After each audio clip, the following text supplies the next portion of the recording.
Buen día, somos el grupo número 4. En esta ocasión les hablaremos acerca de la NIF número 10, Estados Financieros Consolidados.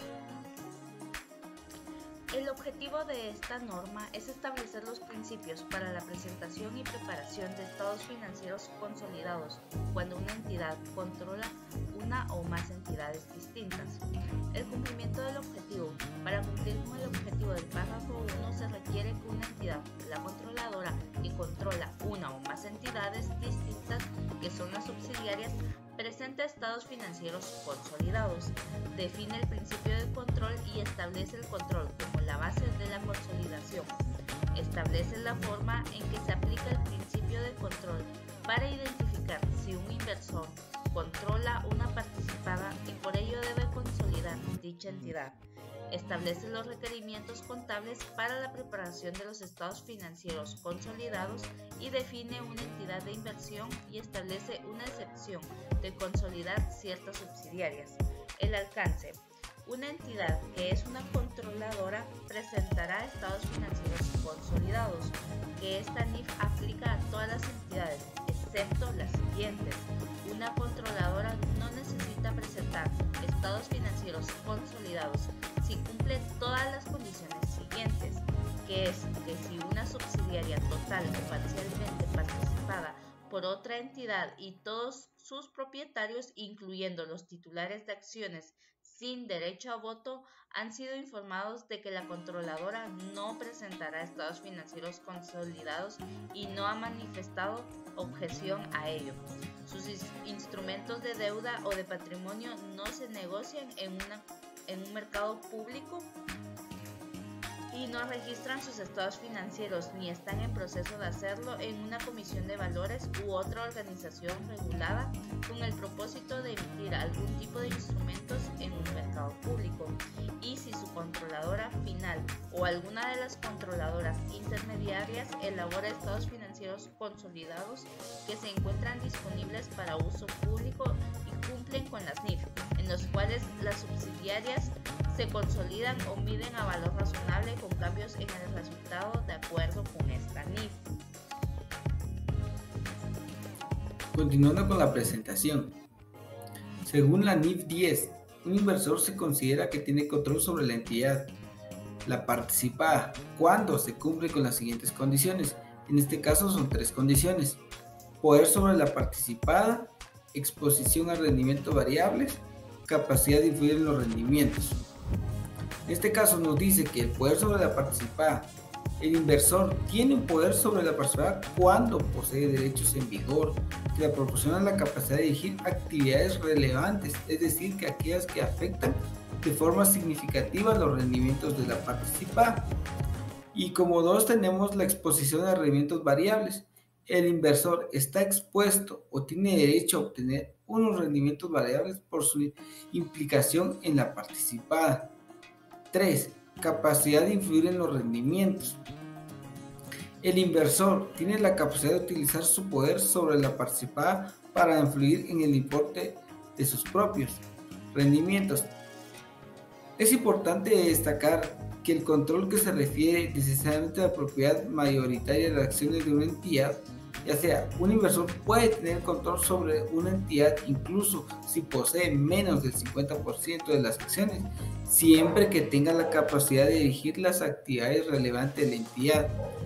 Por ejemplo, si una entidad tiene un poder de dirigir actividades operativas, financieras de otra entidad a través de un acuerdo contractual, esa entidad tiene el control sobre la entidad independientemente de la cantidad de acciones que posee. Según la NIF 10, proporciona también la representación adicional sobre la relación de un inversor tiene control sobre una entidad, incluyendo las consideraciones de derechos de voto potenciales y derechos sustantivos frente a los derechos protectores. Poder.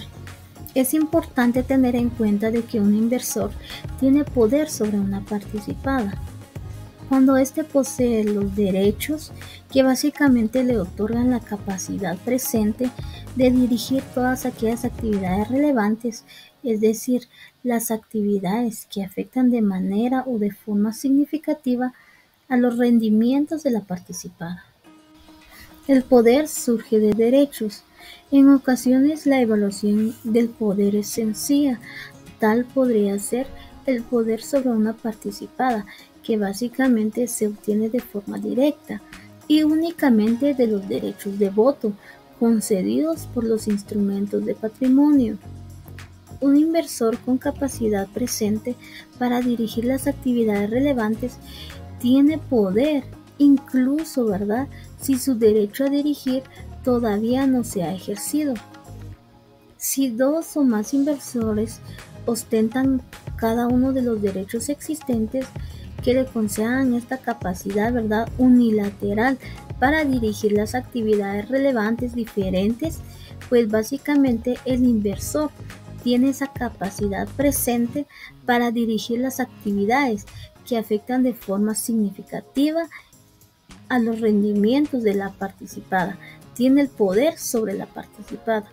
Básicamente también un inversor tiene poder sobre una participada e incluso nos dice, ¿verdad?, que si las entidades tienen derechos existentes que les concedan la capacidad presente de participar básicamente en la dirección de las actividades relevantes. Rendimientos.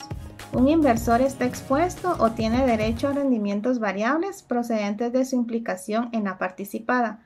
Cuando los rendimientos del inversor procedentes de dicha implicación tienen el potencial de variar como consecuencia del rendimiento de la participada, los rendimientos del inversor pueden solo ser positivos, solo negativos o ambos, positivos y negativos. Vinculación entre poder y rendimiento.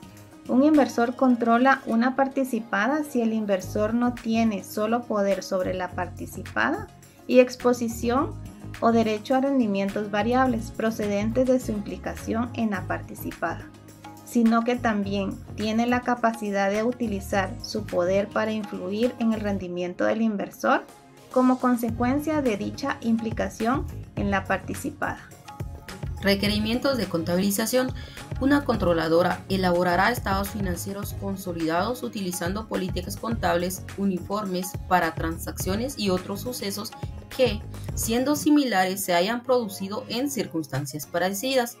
Para este efecto, si un miembro del grupo utiliza políticas contables diferentes de las adoptadas en los estados financieros consolidados para transacciones y otros sucesos similares en circunstancias parecidas, se realizarán los ajustes adecuados en los estados financieros de los miembros del grupo al elaborar los estados financieros consolidados para asegurar la conformidad en las políticas contables del grupo. Asimismo, la consolidación de una participada comenzará desde la fecha en que el inversor obtenga el control de la participada, cesando cuando pierda el control sobre esta. ¿Esto qué quiere decir? Que una entidad incluirá los ingresos y gastos de una subsidiaria en los estados financieros consolidados desde la fecha en que obtenga el control hasta la fecha en que cese dicho control sobre la subsidiaria. Los ingresos y gastos de las subsidiarias deberán basarse en los importes de los activos y pasivos reconocidos en los estados financieros consolidados en la fecha de adquisición. Participaciones no controladoras. Una controladora presentará las participaciones no controladoras en el estado de situación financiera consolidado dentro del patrimonio de forma separada del patrimonio de los propietarios de la controladora. Es decir, que cuando consolidemos esa separación o esa parte que no controlo, la mostraré en mis estados financieros para que se pueda visualizar qué parte no controlo.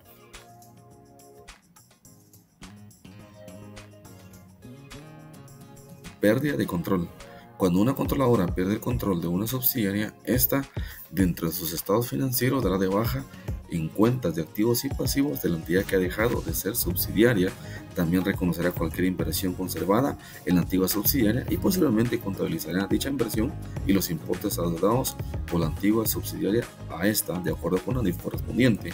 Igualmente reconocerá la ganancia o pérdidas asociadas con la pérdida de control atribuible a la anterior participación controladora. Determinación de si una entidad es una entidad de inversión. En este caso, si una entidad de inversión es una entidad que obtiene fondos de uno o más inversores, en este caso debe de ver con el propósito de prestar dichas inversiones o servicios de gestión de inversión. Asimismo, se compromete con sus inversores, ya que el mayor propósito de ello es que verificar los propósitos de negocios que sean únicamente la inversión de fondos para poder obtener grandes rendimientos por la apreciación del capital, ingresos de inversión o de ambos, ¿verdad? Seguidamente tenemos mide y evalúa el rendimiento. Prácticamente en este caso se debe de medir y evaluar, ¿verdad? Ya que todas sus inversiones sobre la base del valor razonable. Entidad de inversión, excepción a la consolidación. En este caso, la NIF nos menciona que una entidad de inversión no consolidará sus subsidiarias ni aplicará la NIF 13, ya que cuando obtenga el control de la otra entidad, en su lugar, una entidad de inversión debe de medir una inversión en una subsidiaria al valor razonable. Seguidamente tenemos que una entidad de inversión tiene una subsidiaria que no es por sí misma una entidad de inversión, ya que cuyo principal propósito es de las actividades son proporcionar servicios que son relacionados con las actividades de inversión de la entidad de inversión. También tenemos una controladora de una entidad de inversión consolidará todas las entidades que controla, ya que en este caso incluye todas las controladoras que a través de una subsidiaria que sea una entidad de inversión, a menos que la controladora sea. Gracias por su atención.